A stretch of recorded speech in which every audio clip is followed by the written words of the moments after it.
எப்போது இந்த லைலத்துல் கத்ருடைய இரவு? எப்போது?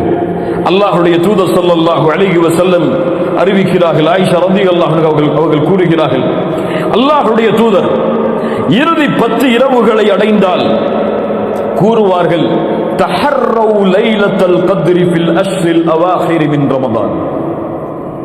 லைலத்துல் கத்ருடைய இரவை ரமதானுடைய இறுதி 10 நாட்களில் தேடிக்கொள்ளுங்கள். நபி மிஸ்கீன், நாம் எல்லாம் ஏழைகள், அவ்வளவு எம்மால் தியாகத்தை செய்வதற்கு முடியாது. அல்லாஹ்வுடைய தூதர் ஸல்லல்லாஹு அலைஹி வஸல்லம் விதிவிலக்கு அளித்தார்கள்.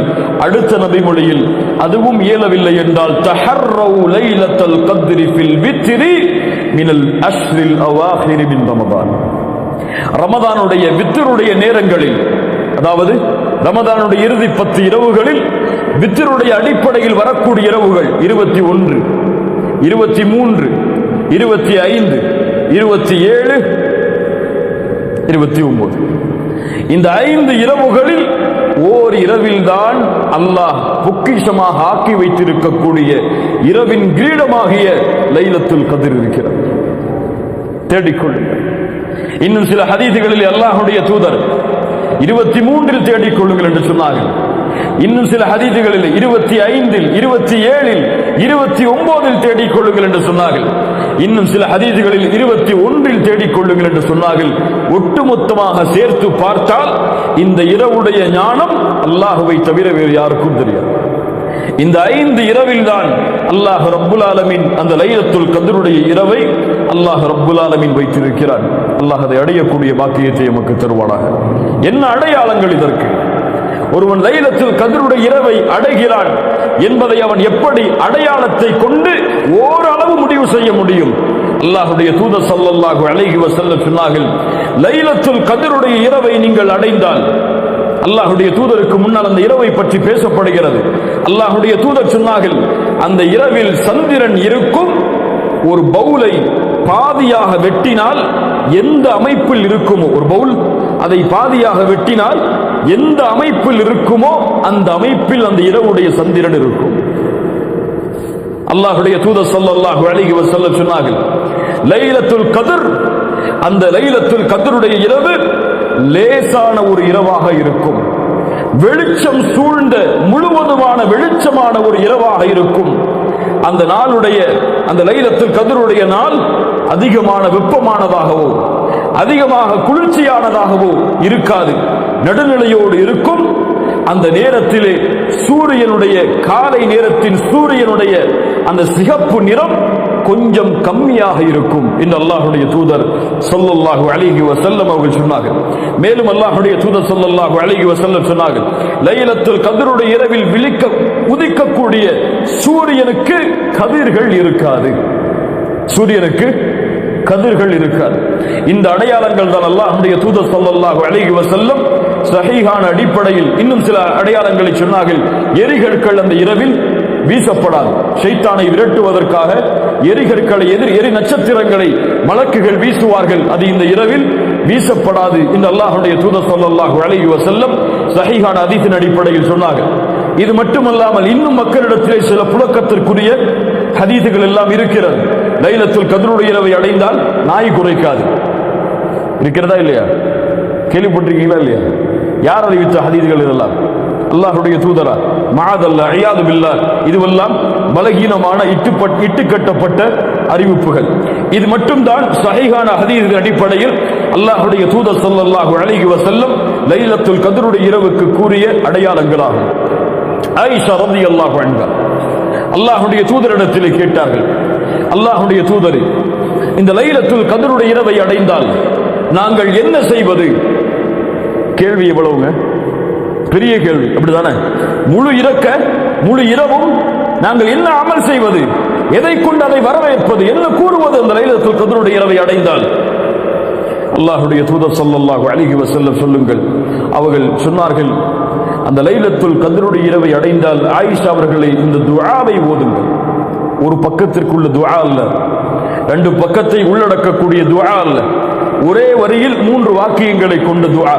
அல்லாஹும்ம இன்னக அஃபுவுன் துஹிப்புல் அஃப்வ ஃபஅஃபு அன்னி. சுப்ஹானல்லாஹ். இந்த துஆவில் அப்படி என்ன பொக்கிஷம் இருக்கிறது? இந்த துஆவை அல்லாஹ்வுடைய தூதர் இந்த இரவுக்கு ஓதுவதற்காக கூறிய காரணம் என்ன? எவ்வளவோ நீளமான துஆக்கள் இருக்கிறது, எவ்வளவோ அல்லாஹ்வை புகழக்கூடிய வார்த்தைகள் இருக்கிறது. அல்லாஹ்வுடைய தூதர் ஸல்லல்லாஹு அலைஹி வஸல்லம் இந்த வார்த்தையின் அமைப்பை ஆக்கியதன் காரணம் என்ன? அல் ஆஃபு அல் கஃபூர், இந்த இரண்டும் அல்லாஹ்வுடைய பெயர்கள். ஆனால் இரண்டுக்கும் அர்த்தத்தை வெளிப்படையாக பார்த்தால் மன்னித்தல் என்று அர்த்தமாகும். மன்னிப்பவன் என்று பொருள்படும். அல்லாஹும்ம இன்னக ஆஃபு, அல்லாஹும்ம இன்னக கஃபூர். வெளிப்படையாக பார்த்தால் இரண்டும் ஒன்றுதான். ஆனால் அரபி மொழியின் விளக்கத்தோடு பார்த்தால் இரண்டும் ஒன்றல்ல.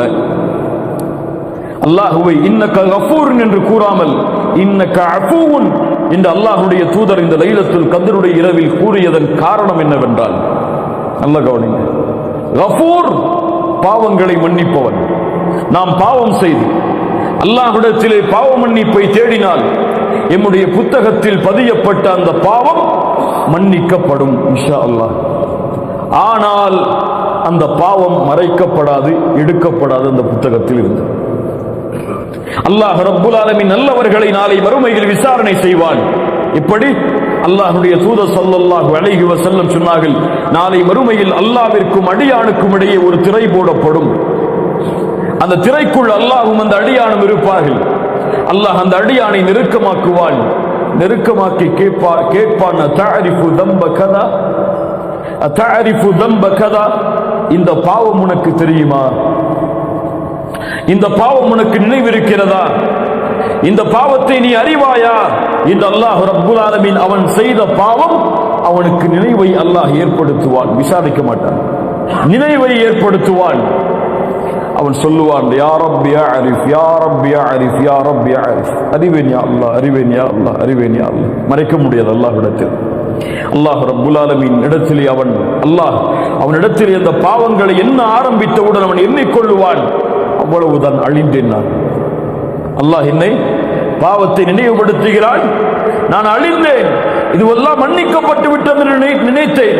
ஆனால் இப்போது நினைவு காட்டப்படுகிறது, எனக்கு தண்டனை தான் என்று அந்த அடியான் எண்ணும் பொழுது அல்லாஹ் அவனை நெருக்கமாக்கி சொல்லுவான், அடியானை கவலைப்படாதே, இன்னி சதர்துஹா அலைக ஃபித் துன்யா வ அனா அக்ஃபிருஹா லக்கல் யௌம். இந்த உலகத்திலே நீ செய்த எல்லா பாவங்களையும் நான் மறைத்தேன், இப்போது யாரும் அறியாமல் மன்னிக்கிறேன், சென்று விடு என்று. ஹிசாபை யஸீரா.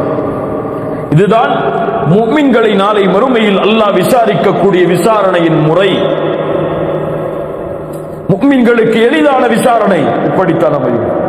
ஆனால் பாவிகளுக்கு அல்லாஹ் துருவ ஆரம்பிப்பான். யாரை அல்லாஹ் துருவி விசாரணை செய்கிறானோ அவன் நிச்சயமாக வேதனை செய்யப்படுவான். அல்லாஹ்வுடைய தூதர் ஸல்லல்லாஹு அலைஹி வஸல்லம் சொன்னார்கள், ஏன் செய்தாய், எதற்காக செய்தாய், யாருக்காக செய்தாய், இந்த அமலை எதற்காக செய்தாய் என்று அல்லாஹ் ரப்புல் ஆலமீன் கேட்பான்.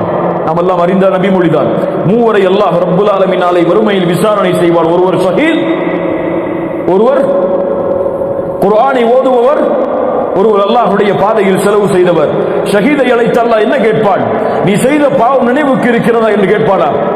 அல்லாஹ் கொடுத்த அருட்கொடையை கொண்டு நீ என்ன செய்தாய்? அவர் என்ன சொல்லுவார்? உன்னுடைய பாதையில் போராடி மரணித்தேன். அல்லாஹ் சொல்லுவான், பொய் சொல்லுகிறாய், இது உண்மை அல்ல, நீ செய்தாய், உன்னை ஷஹீத் என்று மக்கள் போற்ற வேண்டும் என்பதற்காக. இது பாவிகளுடைய விசாரணை. அல்லாஹ் கூறுவான், இவனை முகம் குப்ப நரகத்திலே தூக்கி எறியுங்கள் என்று. ஷஹீத். அல்லாஹ் ரப்புல் ஆலமீன் பாதுகாப்பானாக. இது கஃபூர். ஆனால் அஃபு என்றால் அல் மஹூ, அல் அஃபு என்றால் அல் மஹூ, நீக்குதல் என்று அர்த்தம், அழித்தல் என்று அர்த்தம், அல்லது அதிகப்படுத்துதல் என்று அர்த்தம். இந்த வார்த்தையின் உண்மையான விளக்கம் என்னவென்றால், அல்லாஹுவை அஃபு என்று அழைக்கும் பொழுது, துஹிப்புல் அஃபுவ, நீ அதை விரும்புகிறாய் என்று சொல்லும் பொழுது பாவங்களை நீக்கக்கூடியவன், அழிக்கக்கூடியவன் என்று அர்த்தம்.